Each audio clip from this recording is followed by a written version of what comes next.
ito ay rated SPG, striktong patnubay at gabay ng magulang ang kailangan.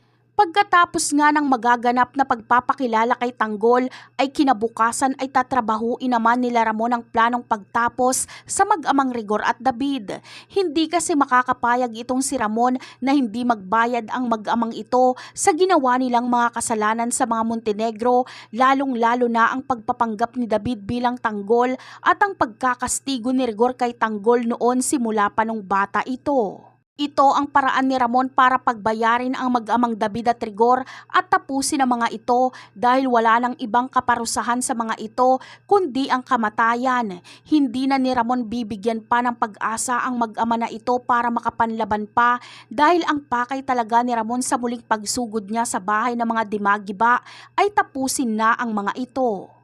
Sa kabilang banda naman, bagamat absuelto na si Marites at nakalabas na ito ng kulungan, ay magdadalawang isip pa nga rin itong umuwi sa bahay nila sa San Dimas.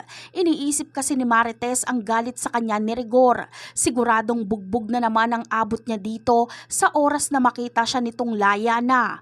At ang isa pa ay mas lalo lang siyang paghihinalaan ni Rigor na kabit siya ni Ramon dahil alam niyang si Ramon ang tumulong dito para makalaya siya.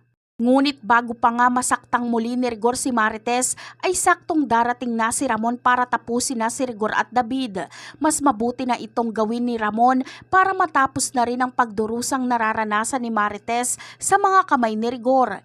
Isa pa ay pag mawala na si Rigor ay siguradong mas magkakaroon ng pag-asang mabuo ulit ang pamilya ni Ramon at Tanggol dahil mas madali niyang makukuha si Marites na sumama sa kanya sa mansyon at mamuhay ng mapayapa kasama ang pamilya Montenegro. At yan ang aabangan natin sa susunod na episode.